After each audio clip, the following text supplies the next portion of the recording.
안녕하세요.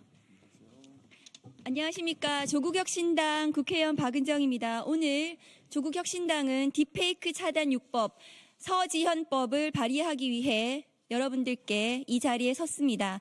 참석하신 분들 소개해 올리겠습니다. 조국혁신당 김준형 의원님 오셨습니다.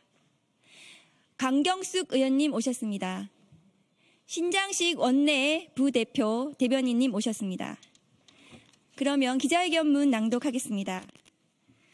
안녕하십니까. 조국혁신당 국회의원입니다. 지금부터 2년여 전 법무부 디지털 성범죄 등 대응 TF 팀장인 서지현 검사가 한동훈 당시 법무부 장관으로부터 갑작스런 TF 해산과 원대 복귀 명령을 받고 제가 근무하던 성남지청으로 힘없이 돌아오던 모습을 기억합니다.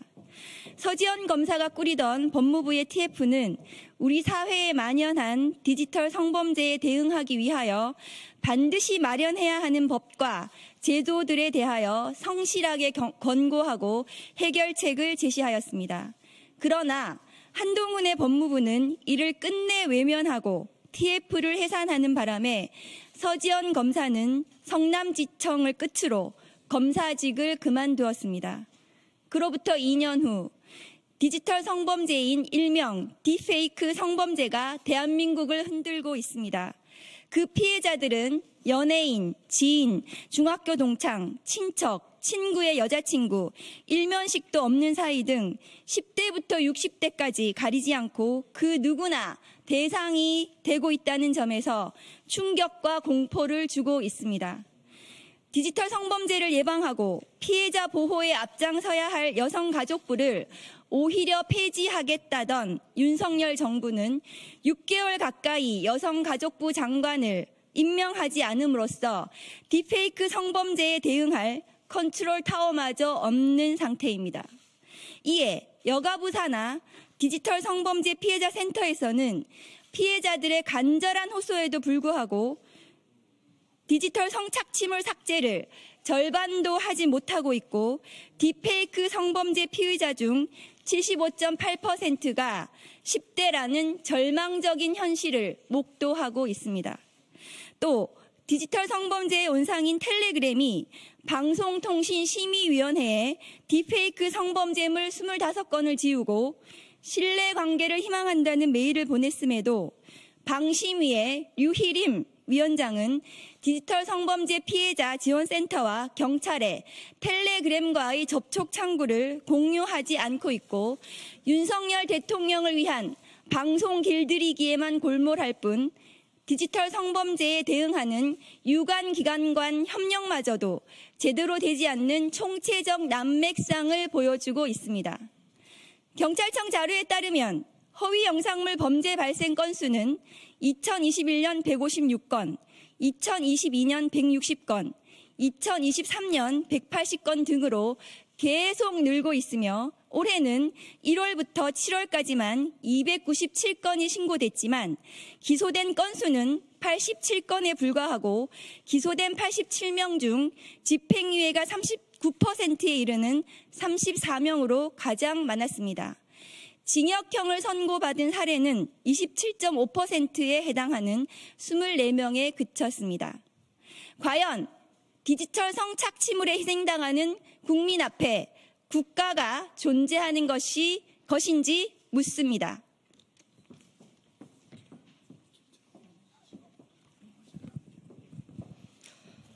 검찰권 남용으로 야당과 정적 죽이기 수사에만 골몰하는 윤석열 정부가 디지털 성범죄에 대응할 의지가 있을까요?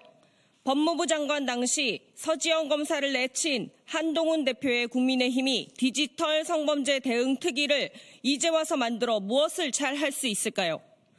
조국혁신당은 피해자의 삶을 무너뜨리는 디지털 성범죄에 대해 강력 대응하기 위하여 우선 일명 딥페이크 허위 영상물 성범죄의 형량을 대폭 강화하고 수사와 재판 과정에서의 실효적인 제도 방안과 피해자 보호 장치를 담은 딥페이크 차단 6법을 발의합니다.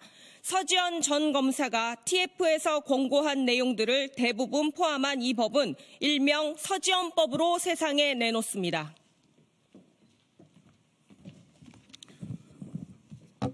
우선 성폭력 범죄의 처벌 등에 관한 특례법 일부 개정 법률안, 일명 서지연법에는 허위 영상물, 즉 딥페이크 등의 반포 등의 죄에 대한 형량을 5년 이하의 징역에서 7년 이하의 징역으로 강화하고, 디지털 성범죄에 대한 신고를 받은 사법경찰관이 피해 영상물 체증 등의 응급조치를 할 수 있는 근거를 마련했으며, 디지털 성범죄에 제공되거나 취득한 물건을 몰수, 추징할 수 있도록 했습니다. 또한 신분 비공개 수사나 신분 위장 수사를 통해 범인 체포, 증거 수집을 할 수 있도록 근거를 마련했으며, 피해 영상에 대한 보전 명령, 피해 영상에 대한 압수 특례 규정 등을 신설해서 피해자의 사생활을 보호하면서도 증거를 확보할 수 있도록 했습니다.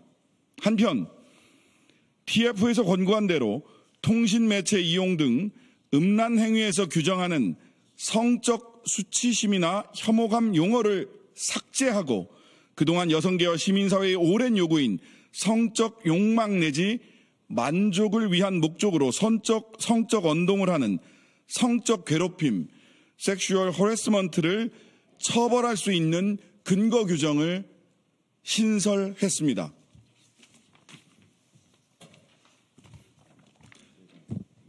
다음으로 정보통신망 이용 촉진 및 정보보호 등에 관한 법률 일부 개정 법률안은 성적 욕망 내지 만족을 위한 목적으로 상대방에게 성적 언동을 하는 내용의 정보를 정보통신망을 통하여 유통하는 것을 금지하고 위반 시 처벌 규정을 신설하였습니다.